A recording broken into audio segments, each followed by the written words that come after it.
For most of the 20th century, a typical house cost about 3 times a typical household's income. People could buy a place with 3 years of pay, and that used to be normal. But of course, it's changed. A global study looked at 95 major cities and found that not a single one is considered affordable anymore.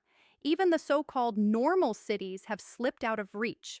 Across these centers, the average home now costs more than 5 times what a typical household earns. And in places like Hong Kong, Sydney, and Vancouver, that number isn't 5.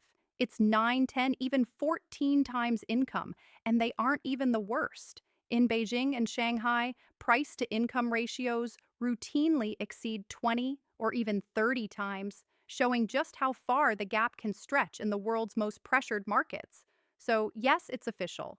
The dream of owning a home is dying, not in one country, but in all of them.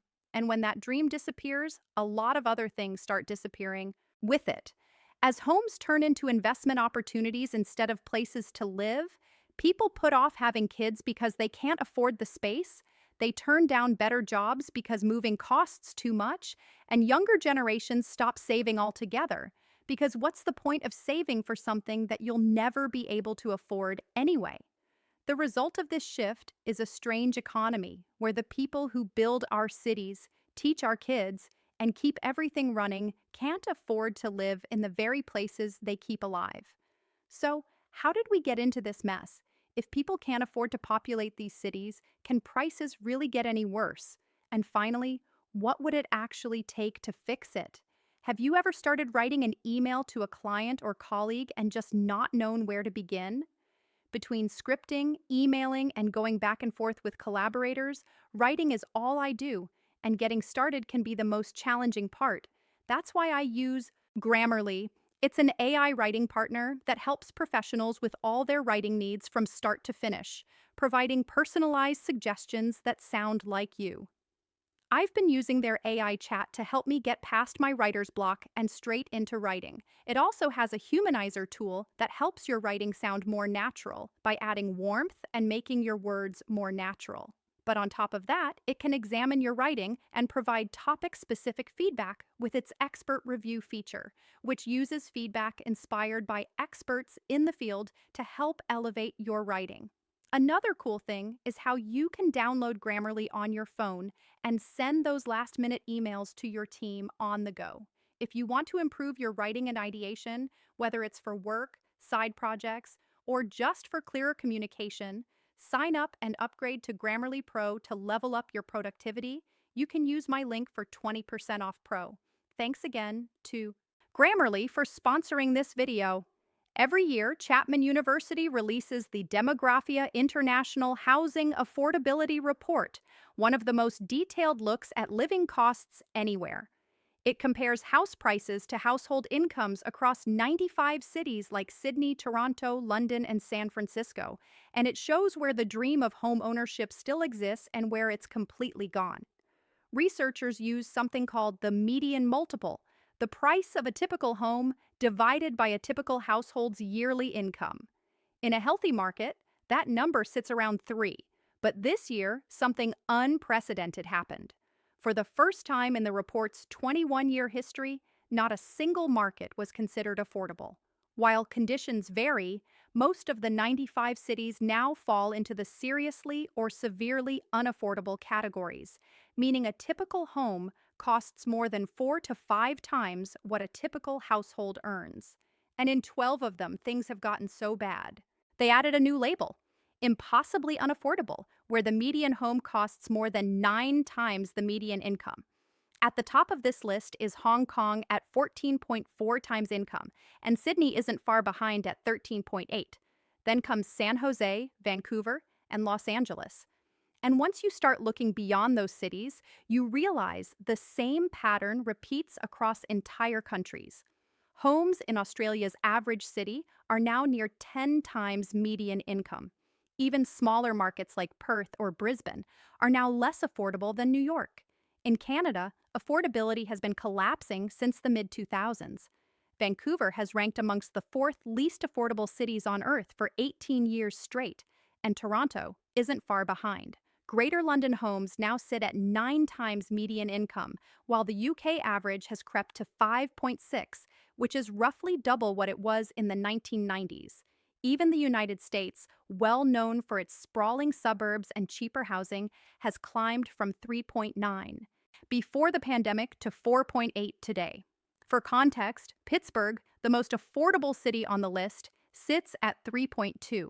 That used to be normal. Now, it's a miracle. Just 30 years ago, nearly all of these cities were affordable. Home prices rose roughly in line with incomes. But today, they've completely split apart. The report's authors called this an existential threat to middle-income households, and you don't need to be a researcher to see why. When home prices rise faster than wages, the effects spread far beyond the housing market. Families delay having kids, workers turn down better jobs because they can't afford to move, and younger generations lose access to what used to be the cornerstone of middle-class life, owning a home. Which raises the bigger question. If this wasn't a problem 30 years ago, what changed? 30 years ago, a house was a shelter. It was a basic need. Today, it's part of a global investment strategy. But this isn't just about housing. Over the last few decades, almost everything that counts as an asset has shot up in price. Not just homes, but land, stocks, and even art. Why? Because rich people, corporations, and big funds have more cash than ever, and they all want a safe place to park it. When the wealthy get more money, they don't buy more groceries, they buy assets. Housing got hit the hardest because it's both essential and one of the easiest assets to own, rent out, or borrow against. It became the perfect target. This artificially boosted demand while at the same time we were arbitrarily limiting supply. It began with good intentions, protecting green space, controlling sprawl, preserving neighborhood character. But over time, those good intentions turned into zoning limits, height caps, parking minimums, endless approvals, all of which slowed construction and drove up the cost of land that could be developed. As those restrictions tightened, housing stopped, behaving like a normal market. Prices no longer reflected the cost of bricks and labor. They reflected policy-made scarcity. As interest rates fell and global cash supplies surged, more capital chased the same limited number of homes. Investors, funds, and even pension systems realized that real estate offered steady returns and safety from inflation. If you could borrow at 3%, your property rose 7% a year, you didn't need to live in it. You just needed to own it. This shift turned homes into financial products. Institutional buyers started purchasing single-family homes in bulk. Foreign investors treated a property as a storehouse of wealth. And even regular households began to see real estate as something that always went up. That wave of money flowed straight into the cities already at the top of demographers' list, where limited supply sent prices through the roof. In markets like these, the more valuable housing became, the more capital it attracted, creating a feedback loop between scarcity and speculation. Meanwhile, wages stopped keeping up. For most of the 20th century, income and house prices moved together. As workers became more productive, they earned more.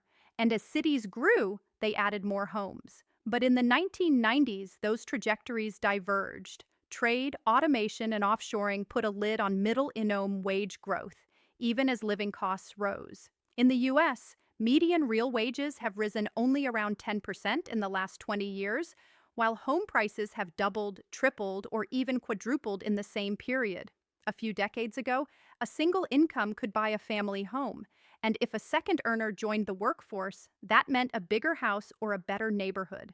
But once everyone had two incomes, sellers knew it, and prices climbed to keep pace. Instead of making homes more affordable, dual incomes just made the same homes cost twice as much, and as prices rose faster than pay, something else happened. People stretched further into debt. People would end up spending more of their income on a mortgage. Banks would keep lending because rising prices made the market look safe. And every time lenders approved bigger loans, buyers could bid higher, pushing prices up again. It created a feedback loop that kept feeding itself. But then the pandemic hit, and the whole system started to wobble. Remote works scattered demand into smaller cities, but it didn't fix the core problem. Construction costs exploded, supply chains broke, inflation sent material prices soaring, and labor shortages slowed projects everywhere. When interest rates finally rose, borrowing got expensive, but prices didn't crash because nobody wanted to sell. Millions of homeowners were locked into ultra low rate mortgages and refused to move. So supply froze. Governments tried to help, but mostly in the wrong way. They rolled out even more tax breaks, grants, and subsidies to first home buyers. The problem is that when you can't build more homes, giving people more money doesn't make prices fall. It just makes buyers fight harder over the same ones. So, if you trace it back, the answer to what changed isn't one thing, it's a chain reaction. We restricted land, we flooded the system with cheap money, we let wages stagnate while asset prices took off, and when the foundations of that whole system started to crack, we doubled down with short-term fixes, piling bricks on top, and just hoping gravity would take the day off. That's how we ended up with impossibly unaffordable places to live, and why today the world's richest cities now top the list of the least affordable places on Earth. So, what does that actually mean for the people living in them? For millions of middle income families, it means homeownership is no longer part of the plan.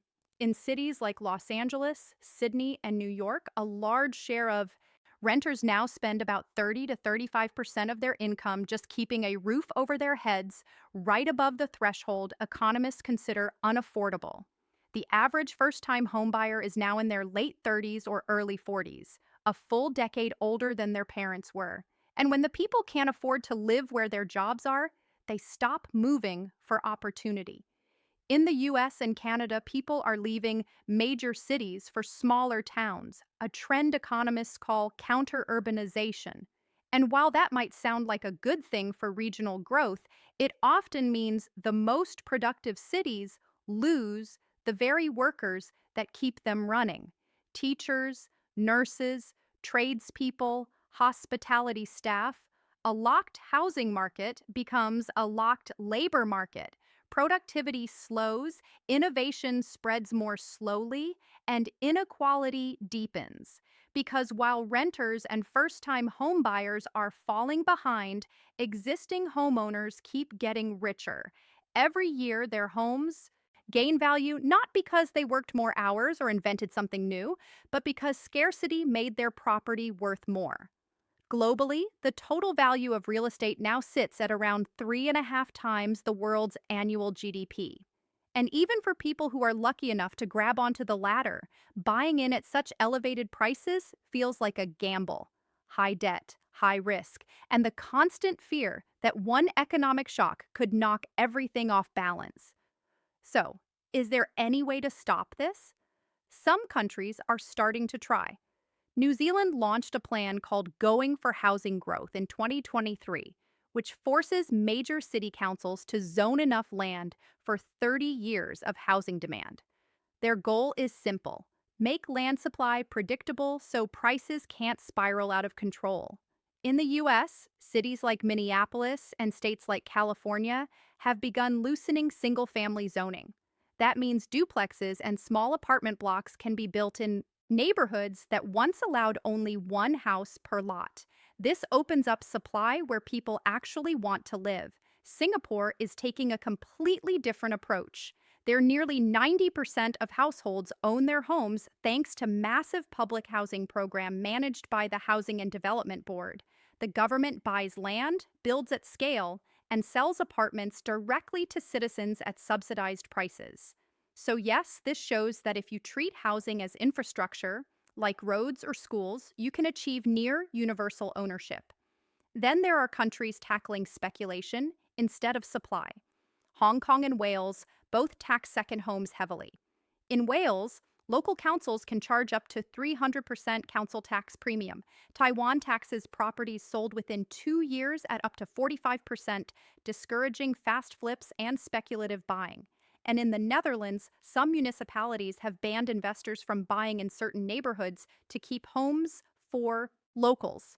The US is now exploring a similar idea with the End Hedge Fund Control of American Homes Act. This act would stop hedge funds and other big real estate firms from owning single family homes altogether.